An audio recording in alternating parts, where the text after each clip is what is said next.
Hello friends, my name is Raj and I'm your English language trainer. तो कैसे हो आप लोग? आई होप आप सभी अच्छे होंगे।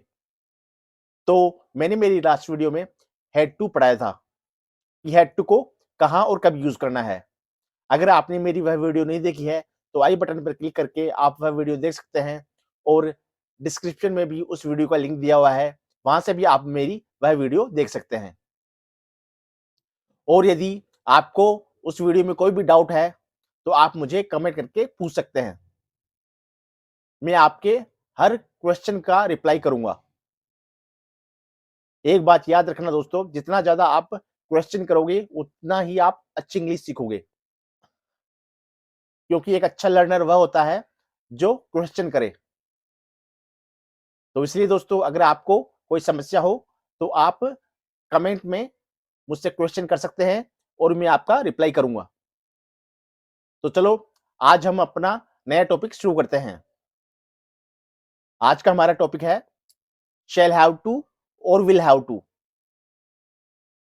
कि कब शैल हैव टू और विल हैव टू को इंग्लिश बोलने में यूज किया जाता है।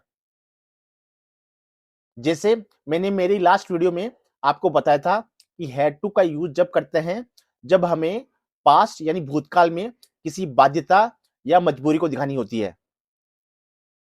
इसी तरह शैल हैव टू और विल हैव टू का यूज जब किया जाता है जब हमें भविष्य में या फ्यूचर में किसी काम को करने की या होने की बाध्यता दिखानी हो या मजबूरी दिखानी हो। यानी फ्यूचर में यदि कोई काम आपको जरूर ही करना पड़ेगा, आपकी मजबूरी है, आप उस काम को करने के लिए बाध्य हो, तो आपको शैल हैव टू और विल हैव टू का यूज करना पड़ेगा। यानी जब वर्तमान में मजबूरी या बाध्यता दिखानी हो तो हैव टू और हैज टू का यूज करते हैं। जब पास्ट यानी भूतकाल में मजबूरी या बाध्यता दिखानी हो तो हैड टू का यूज करते हैं। और जब फ्यूचर यानी भविष्य में हमको किसी काम को करने की बाध्यता या मजबूरी दिखानी है कि ये काम हमको करना ही पड़ेगा, तो हमको शैल हैव टू और विल हैव टू को यूज करना पड़ेगा। जैसे हम इसके कुछ एग्जांपल लेंगे जिससे हमको शैल हैव टू और विल हैव टू अच्छी तरह समझ में आएंगे। तो शैल हैव टू और विल हैव टू के टॉपिक को शुरू करने से पहले मैं आपको यह बता दूं, जब सब्जेक्ट आई और वी हो तब शैल हैव टू, और बाकी सभी सब्जेक्टों में विल हैव टू का यूज किया जाता है। जैसे हम इसे कुछ एग्जाम्पल से समझते हैं।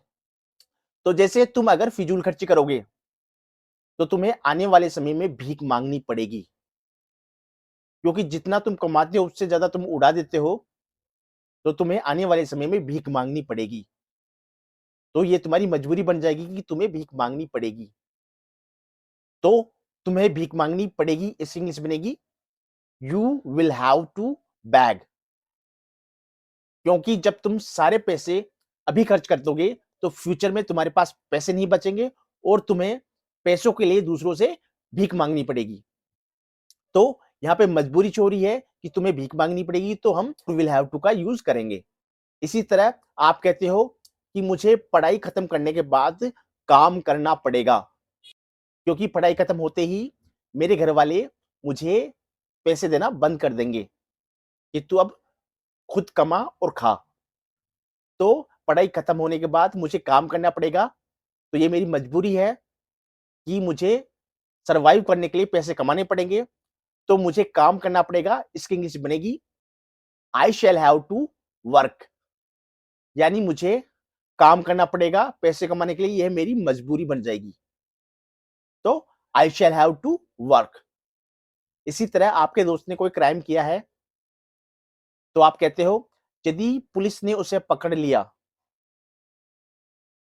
तो उसे सब सच बोलना पड़ेगा, क्योंकि पुलिस मार मार के सब कुछ उगलवा लेती है। तो ये उसकी मजबूरी बन जाएगी कि उसे सब कुछ सच बोलना पड़ेगा।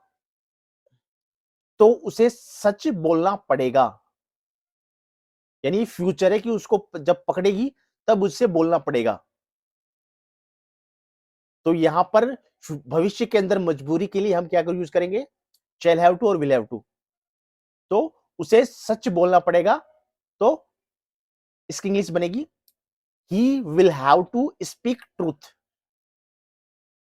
तो यहां पुलिस के पकड़ने पर उसके सच बोलने की मजबूरी शो हो रही है, तो इसलिए हमने यहां विल हैव टू का यूज किया है।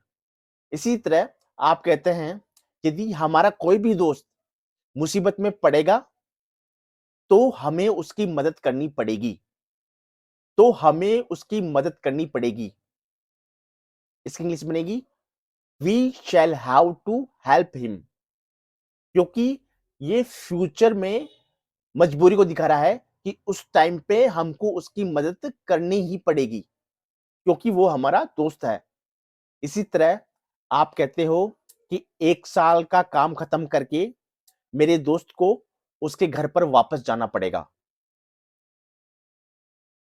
क्योंकि 1 साल बाद उसके पास यहाँ पर कोई काम नहीं रहेगा, तो मेरे दोस्त को उसके घर पर जाना पड़ेगा। तो 1 साल बाद यानी फ्यूचर के अंदर ये मजबूरी को शो कर रहा है। तो मेरे दोस्त को घर पर जाना पड़ेगा, इसकी इंग्लिश बनेगी my friend will have to go to his home. क्योंकि 1 साल बाद उसके पास कोई काम नहीं रहेगा, तो उसको घर पर जाना पड़ेगा। यहां पर उसका काम खत्म हो जाएगा। तो यहां पर उसका काम खत्म हो जाने के कारण उसको अपने घर जाना पड़ेगा। इसलिए हमने फ्यूचर की उसकी मजबूरी या बाध्यता को देखते हुए विल हैव टू का यूज किया है। इस तरह दोस्तों, फ्यूचर में जब कोई काम आपको करना पड़े, चाहे ये आपकी मजबूरी हो या आपकी जरूरत हो, और वो काम आपको करना ही पड़ेगा, तो आपको शैल हैव टू और विल हैव टू का यूज करना पड़ेगा।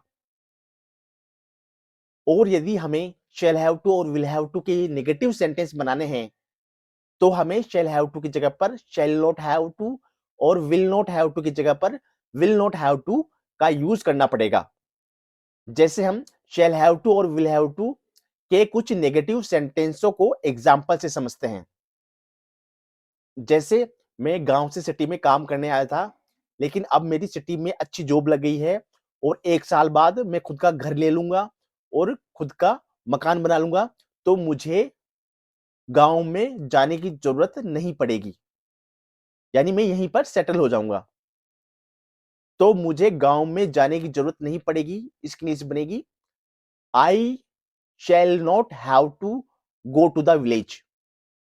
यानी मेरे गांव में जाने की मजबूरी खत्म हो गई, क्योंकि मेरा यहां पर खुद का घर होगा और मैं यहां आराम से रह सकूंगा। इसी तरह जैसे आप अपने दोस्त को कहते हो कि मैं तुमसे हमारी दोस्ती खत्म करता हूं, अब तुझे मुझसे बात नहीं करनी पड़ेगी। इसकी इंग्लिश बनेगी you will not have to talk to me. यानी शैल हैव टू और विल हैव टू के नेगेटिव सेंटेंस मजबूरी नहीं होने को दिखाते हैं। इसी तरह हम और एग्जांपल्स लेते हैं। इस तरह हम कहते हैं कि इस साल हमारा इंग्लिश वाला टीचर कॉलेज छोड़कर चला जाएगा, तो अब हमें उसे और नहीं झेलना पड़ेगा। तो अब हमें इंग्लिश टीचर को झेलना नहीं पड़ेगा। इसकी इंग्लिश बनेगी we shall not have to tolerate our English teacher. यानी 1 साल में वो चला जाएगा, तो हमें उसको और झेलना नहीं पड़ेगा, क्योंकि हमारी उससे बनती नहीं है, तो हमको अब और उसको नहीं झेलना पड़ेगा। तो हम shall not have to use करेंगे। इसी तरह मैं मेरे एक दोस्त को बहुत परेशान करता था, लेकिन अब वह विदेश जा रहा है, तो उसे मुझसे मिलना नहीं पड़ेगा। तो मेरे दोस्त को मुझसे मिलना नहीं पड़ेगा। इसकी इंग्लिश बनेगी my friend will not have to meet me. यानी उसकी जो मिलने की मजबूरी है वो खत्म हो जाएगी, तो उसको मुझसे नहीं मिलना पड़ेगा। तो my friend will not have to meet me. इसी तरह यदि मैं कहूं कि 1 महीने के अंदर मैं आपके पैसे चुका दूंगा, 1 महीने बाद आपको पैसे माँगने की ज़रूरत नहीं पड़ेगी। तो आपको 1 महीने बाद मुझसे पैसे माँगने की ज़रूरत नहीं पड़ेगी। इसकी इंग्लिश बनेगी, you will not have to ask me for money. यानी 1 महीने के अंदर मैं आपके पैसे चुका दूँगा, उसके बाद आपको मुझसे पैसे नहीं माँगने पड़ेंगे। यानी आपकी मजबूरी पैसे माँगने की है, वो खत्म हो जाएगी। तो you will not have to ask me for money. ये था आज का टॉपिक। आई होप आपको समझ में आया होगा। बस यही ध्यान रखें कि जब भविष्य के अंदर यानी फ्यूचर में हमको अपनी मजबूरी बतानी हो या मजबूरी में कोई काम करना हो, तो हमको शैल हैव टू और विल हैव टू का यूज़ करना पड़ेगा। और जब शैल हैव टू और विल हैव टू के आप बार-बार सेंटेंस बनाएँगे, तो आपका डाउट और क्लियर हो जाएगा। और फिर भी यदि आपको कोई समस्या है, तो आप कमेंट करके मुझसे पूछ सकते हैं। मैं आपका रिप्लाई ज़रूर करूँगा। अगर आपको मेरी यह वीडियो अच्छी लगी, तो please subscribe to my YouTube channel, like and share this video. Thank you.